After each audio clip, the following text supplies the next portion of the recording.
I have doubts about Jesus being God's son and being the only way to God. Does God still love me? Yes. No, you're going to hell. We disagree on this. No. Go ahead. I should. I'm glad you're not done. Yeah, I mean, the gospel message is God so loved the cosmos, it says, the world, that he gave his only begotten son. Paul says, this is love, in that while we were still broken in covenant relationship with God, which is all the word sin means, Christ died for us. So, I mean, whether someone, has a relative degree of love for God or a relative question about whether, what Jesus' identity is, or even a question about whether there's only one true salvific path, God's love, which is his heart, his desire to be in covenant relationship with you, with me, that never varies. I would argue, as someone who believes that there's unavoidable teaching in Scripture about eternal separation from God, a place we call hell, I'm convinced with C.S. Lewis, to use his words, that place is locked from the inside, not from the outside. I don't see that as a vengeful God's prison cell because you didn't do the right thing. I see that as God granting finally to all people who refuse to walk in love relationship with him what they've asked for. You don't want me? Okay. And so this whole question of because I got the wrong theology, does God still love me? I mean, all of us had the wrong theology at some point, and God's always loved all of us. That doesn't answer the question whether, love has to be ultimately bidirectional. It has to be reciprocal for a love relationship to engage. Let me just use this question to get into a broader question, which might be something like this. How accurate does my theology have to be in order to be in love relationship with God? Can I be messed up on who Jesus is, and can I be wrong on whether there's more than one way to God and still be in love relationship with Jesus? That's always been a troubling question for the church. I think in my mind, too often, we've settled that very quickly with, yes, your theology has to line up, in fact, even down to things like whether you baptize infants or believers, and if you get that wrong, we'll burn you.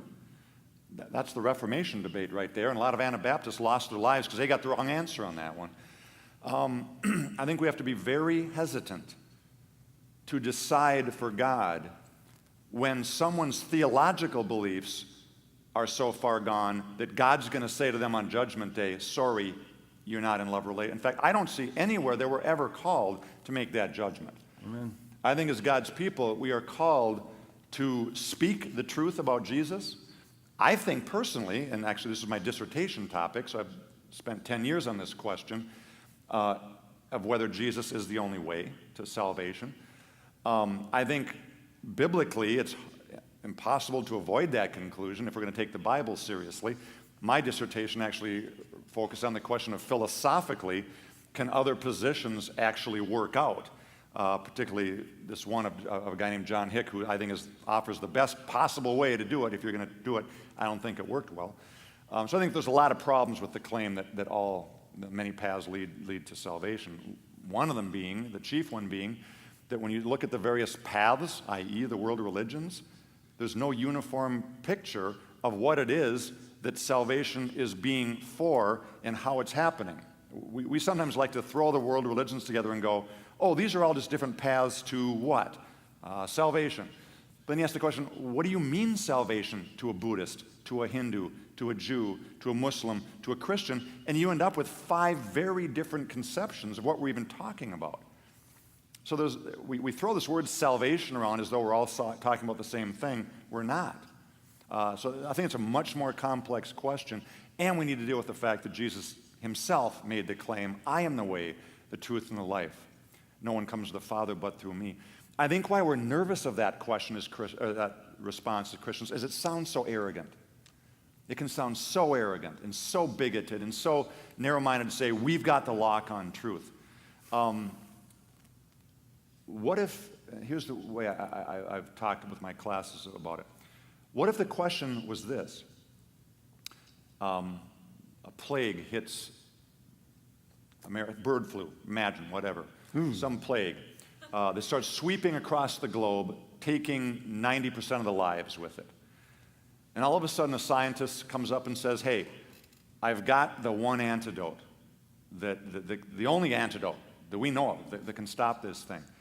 I can't imagine we're going to have a lot of people going, that's an arrogant position to take. What do you mean only one? There's got to be at least 10 or 20 antidotes, to be fair. All medicine will lead you to It's cure. like, no, really you'll die As long as you're sincere. if this antidote isn't taken. I don't think we'd see it as arrogant. I think we'd actually be thankful for it and rush to grab it. That's all Jesus is saying here. He's saying, look, folks, there's one universal human problem. It's called broken relationship with God, your creator. I happen to be the solution. I'm the antidote. I'm the life. And he never said that arrogantly. He said that literally bleeding with love about that. And I think it's only Christians who've turned that into this sort of, we've got the truth, we know who's in, and all the nonsense that's come with that. How about you? If a loving community was giving that message, it would never have been perceived arrogantly, and we wouldn't have this problem, I don't think. So there is, just to summarize, I'm getting really worried here. Whenever anyone starts talking about the doctoral dissertation, get very, very worried. Only 5 people have read it. I want you to know That wasn't bad. about But the gist of it is that both Paul and I would suggest that there's a difference between saying Jesus is the only way to salvation, which we affirm, because the Bible's, I think, unequivocal on that. There's a difference between saying that and believing in Jesus. Consciously believing in Jesus is the only way to salvation. Because the Jesus who's the only way to salvation is the light that enlightens every person who comes into the world, John 1:6, and there's a lot of other. I just preached on this, by the way, in a message several weeks ago called "Is the Way Narrow?" or something like that. If you're interested in going, narrow is the way or something like that. Anyways, and to the person who asked the question, am I saved because I have doubts about Jesus and being the Son of God and whatnot? I would want to go back to our former discussion and suggest to you, don't pose this as a legal question. Like, what is the legal loophole I have to go through? How much do I have to have faith in Jesus in order to be saved at the end of time? Rather, the biblical concept of salvation is about wholeness now. So I want to take the legal question off the table and just have a discussion. God will decide. He knows your heart. I can't answer that question. But let's talk about why a person might believe that Jesus Christ is the Lord and the Son of God and rose from the dead and all the other things. Because until you're confident of that, you're going to have a hard time entering into the wholeness and the health and the fullness of life that is the salvation of the kingdom.